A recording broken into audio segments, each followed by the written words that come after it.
ओम शांति। परमात्मा ने हमें यह जीवन बहुत ही सुंदर जीवन दिया है। अगर हमारे जीवन में किसी भी प्रकार की अगर कोई कठिनाई परेशानी कुछ भी आ रहा है तो वो हमारे किए हुए कर्मों का ही फल होता है। सुनने में हमें थोड़ा बहुत बुरा लग सकता है कि हमने ऐसे कैसे कर्म किए, हमको तो याद ही नहीं, हम तो ऐसा कैसे कर सकते हैं। पर यह सच नहीं है। हमने इस सृष्टि पे न जाने कितने जन्म लिए हैं और अज्ञानवश न जाने कितने पाप किए हैं। तो कुछ पाप कर्म ऐसे होते हैं जो हमको इस जन्म में याद नहीं रहते हैं, लेकिन वो हमें यह देह भोगने के लिए मिली होती है।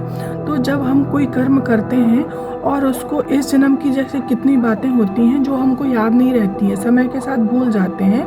लेकिन एक आत्मा हमारी एक इतनी संसार की सबसे एक अनोखी रचना है परमात्मा द्वारा कि हम किसी भी जन्म में कोई भी पाप करते हैं तो वो उस आत्मा पर एक ब्लैक डॉट के रूप में एक अपनी जगह बना लेता है कि आपके पास इस पाप कर्म का रिटर्न आएगा।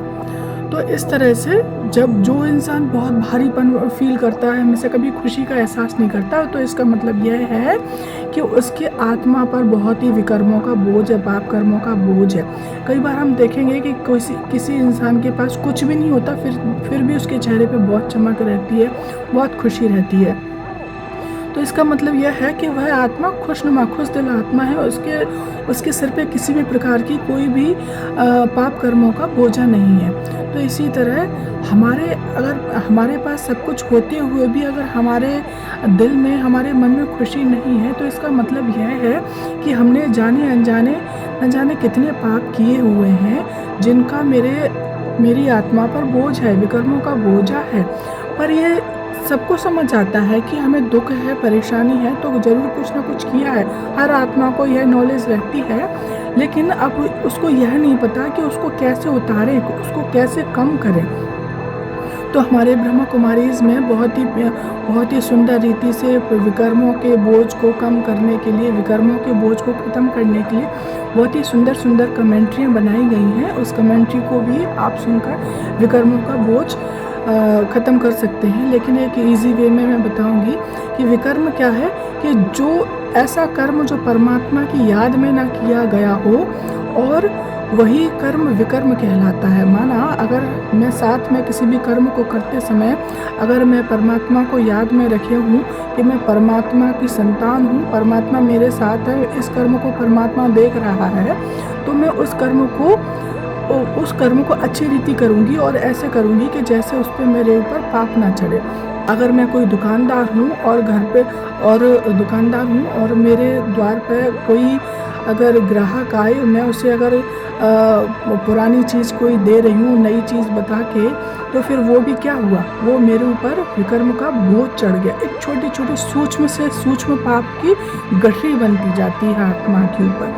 तो अगर परमात्मा साथ रहेगा तो हम ऐसा कर्म नहीं करें, क्योंकि हमको ज्ञान रहेगा कि परमात्मा मेरे साथ है, परमात्मा मुझे देख रहा है।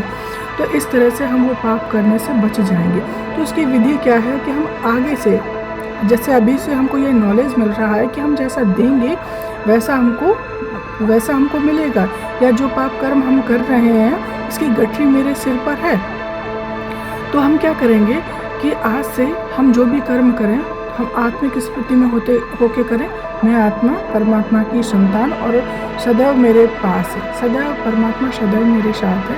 जैसे कहते हैं ना कि कैमरा हमेशा जब सामने रहता है तो कोई भी हरकत जो है हम ऐसी करते हैं जो नोट हो रही है, इस रीति से करते हैं ना कि मेरी हर हरकत नोट हो रही है। उसी तरह कि हर कर्म जो भी हम कर रहे हैं उसको ऐसा सोचेंगे कि परमात्मा मुझे देख रहा है ना। तो उससे क्या रहेगा कि हर कर्म जो होगा वो सुकर्म रहेगा। और जिस घड़ी हम भूल जाते हैं परमात्मा को, तो हम क्या कर देते हैं, विकर्म कर देते हैं। हमारे ब्रह्मा कुमारीज़ में बाबा ने बहुत ही सुंदर रीति बताई है विकर्म को बोझ खत्म करने के लिए, कि सबसे पहले तो सुबह उठ के 4 बजे नहा धोकर बैठ जाएं बाबा के सामने या किसी भी आराध्य के सामने।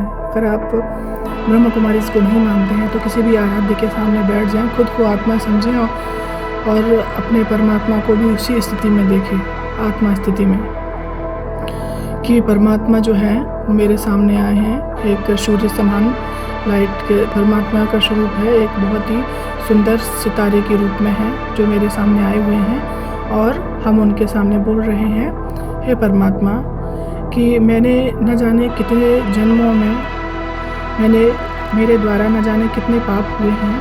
हे परमात्मा, मेरे द्वारा कई जन्मों में न जाने कितने मेरे द्वारा भूलवश पाप हुए हैं, न जाने कितनी आत्माओं को मैंने दुख दिया है।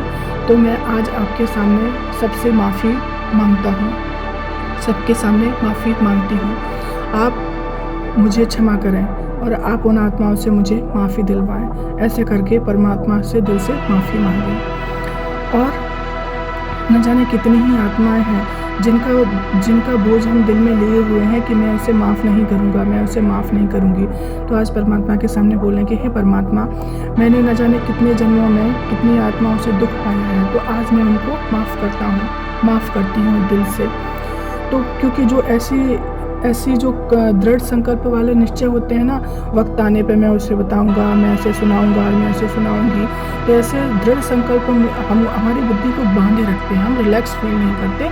इसीलिए हम जीवन में क्या है, डिप्रेस्ड रहते हैं। हर किसी को माफ़ करो, जो हुआ आगे बढ़ो, माफ़ करो और आगे बढ़ो। भले उससे संबंध में ना आओ नेक्स्ट टाइम, लेकिन उसे माफ़ करके आगे बढ़ो। तो ये हमें परमात्मा ब्रह्मा कुमारीज़ में हमको यह ज्ञान देते हैं। बाकी यह ज्ञान कहीं भी सुनने को नहीं मिलता है, किसी भी शास्त्रों में, किसी भी धर्म गुरुओं के द्वारा यह ज्ञान कहीं भी हमको नहीं मिल सकता है। जीवन जीने की कला है वो सिर्फ ब्रह्मा कुमारीज़ में बहुत ही अच्छी रीति से सिखाई जाती है।